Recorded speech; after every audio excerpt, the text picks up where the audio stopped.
Saya ingin bertanya Bu ya, saya dalam keadaan selalu was-was dalam sholat dan ada dua pertanyaan mengenai sholat.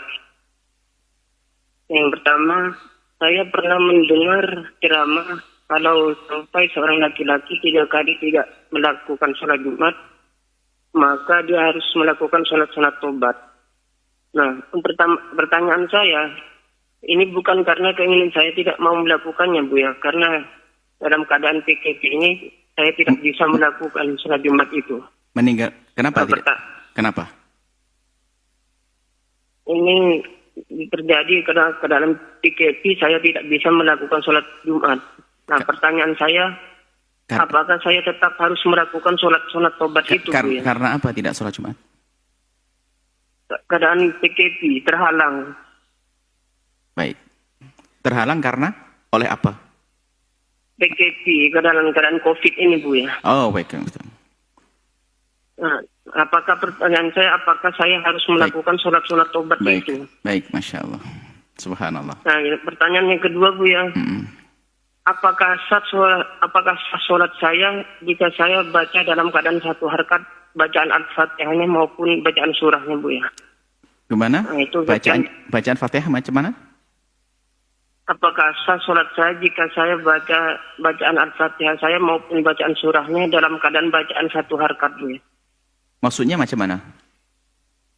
Saya ke dalam sholat, nah dan keadaan waktu saya sangat pendek, saya agak keburu-buru, saya baca dalam keadaan bacaan satu harkat Bu. Satu harkat atau satu nafas? Gimana? Bacaan saya satu harkat. Gimana? Sangat pendek bacaannya. Satu harkat gimana maksudnya saya tahu? Macam mana satu harkat? Kalau di sini kan dalam keadaan disebut satu harkat. Contoh Bismillahirrahmanirrahim, langsung dalam keadaan cepat Bu ya. Oh, satu. Oh, disambung itu. Disambung. Baik. Baik. Sekian pertanyaan dari saya Bu ya. Terima kasih, mohon jawabannya. Assalamualaikum warahmatullahi wabarakatuh. Pertama, Anda harus segera menyadari bahwasanya dalam diri Anda ada sesuatu yang tidak benar, yaitu tentang mental Anda, psikologi Anda. Karena was-was termasuk gejala situ. Ya. Dan itu berbahaya kalau dibiarkan akan berkembang.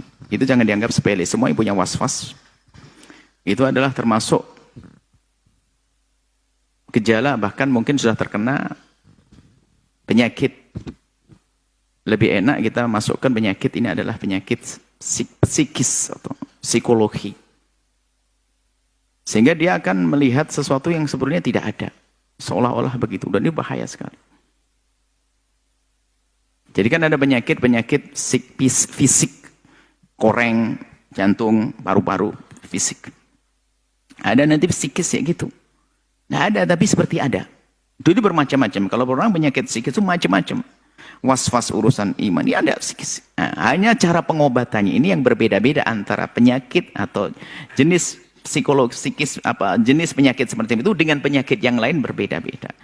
Jika urusan ibadah semacam itu, maka yang harus pertama dilakukan ilajnya ada pengobatan ma'rifi, pemahaman, meyakini ilmu yang benar, maka dengan ilmu yang benar itu nanti akan reda perlahan demi perlahan. Jadi harus dia membawa akalnya, pikirannya kepada ilmu yang benar, jangan belajar. Makanya kalau bertanya kepada orang yang punya permasalahan yang sama tambah jadi. Sebetulnya dia was-wasnya dulu sedikit sekali, tapi ketemu ustadz yang super was-was, wah tambah gede was-wasnya. Nah, maka ilmu yang memahamkan bahasanya, oh kamu sudah wudu, suci. Yani, bahkan kalau perlu diberi madhab yang lain biar lega. Urusan was-was ibadah dan sebagainya. Tadi was-was masalah was-was.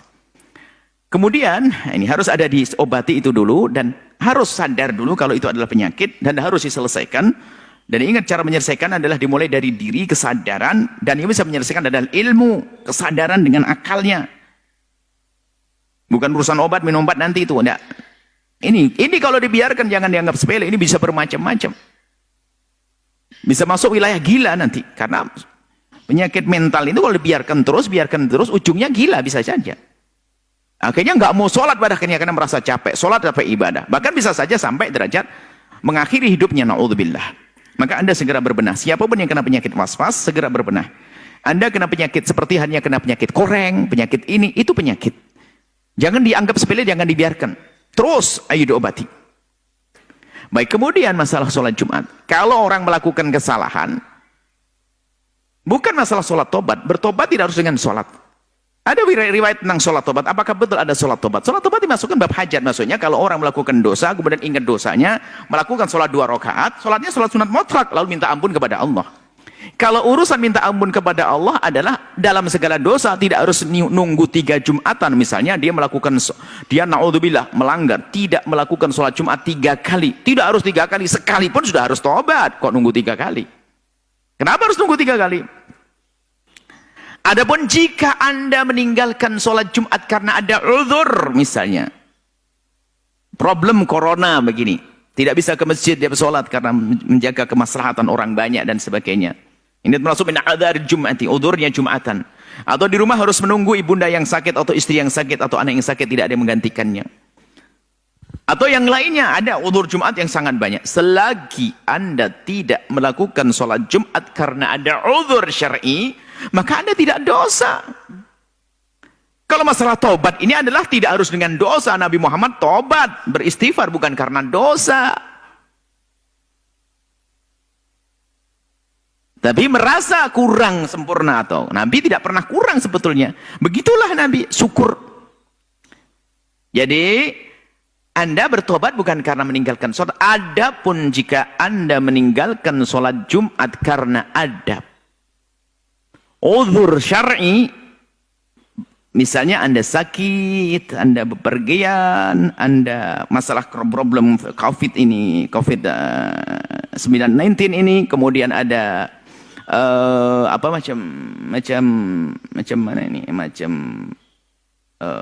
terhalang, diancam sama orang, nggak bisa pergi. Selagi itu adalah uzur syar'i, Anda tidak dosa. Selagi tidak ada dosa, ya tobatnya bukan tobat karena dosa. Bukan harus urusan sholat, bukan. Anda tobat setiap saat seharusnya. Nabi setiap satu majelis 70 kali beristighfar. Kemudian yang kedua, penyakitnya apa? Pertanyaan selanjutnya. Apakah sholatnya sah jika membaca surat Al-Fatihah dan surat pendek dengan membacanya 1 harokat atau mungkin? Satu, ya membaca Fatihah disambung ya. 1 harokat kan A, H, Fathah. Mungkin maksudnya adalah membaca Fatihah langsung. Oh boleh, itu kan masalah al-faslu wal-waslu. Al-faslu khairum minal wasri. Jadi kalau membaca Fatihah itu sebaiknya lebih utama adalah 1 ayat Bismillahirrahmanirrahim. 1 nafas Alhamdulillahirabbil alamin. Ar-Rahmanir-Rahim dan seterusnya. Itu lebih baik begitu. Tapi kalau Anda pengen 1 nafas, 1 karat Bismillahirrahmanirrahim. Alhamdulillahirabbil alamin. Ar-Rahmanir-Rahim. Maliki yaumiddin. Iyyaka na'budu wa iyyaka nasta'in. Ihdinas siratal mustaqim. Shiratal ladzina an'amta 'alaihim ghairil maghdubi 'alaihim waladdallin. Ngos-ngosan. Ya sah aja salatnya tapi capek. Ya sah, boleh enggak apa-apa. Apalagi waktunya pendek, yang jelas rukun-rukunnya harus terpenuhi. Ya, seperti itu. Kalau misalkan napasnya dia pendek, kalau membacanya pendek gimana Bu ya? Bacanya pendek asalkan hurufnya terpenuhi haknya. Baca pendek tidak, ya tidak ada masalah. Baca cepat, akhirnya syaratnya terpenuhi hurufnya. 1 huruf Fatihah yang hilang nggak sah kok sholatnya. Makanya kalau ada orang baca sholat wah, cepat banget. Kalau tidak memenuhi haknya nggak sah. Hilang satu mat berarti hilang 1 huruf. Ihdinas sirah, ada sirah, ihdinas sirata. Enggak sah karena alifnya hilang 1 huruf, enggak sah. Tentunya itu dengan sengaja. Kalau orang enggak sadar ya sah-sah saja. Kita tidak dihisab atas sesuatu yang kita tidak menyadarinya. Baik, insyaallah. Kemudian setelah itu teruslah Anda belajar dan kami ucapkan terima kasih. Semoga mungkin ini Anda di mana ini, kalau Anda di Johor, Anda bisa mengikuti Radio Q yang ada dari Batam. Kemudian jika Anda bisa mungkin sampaikan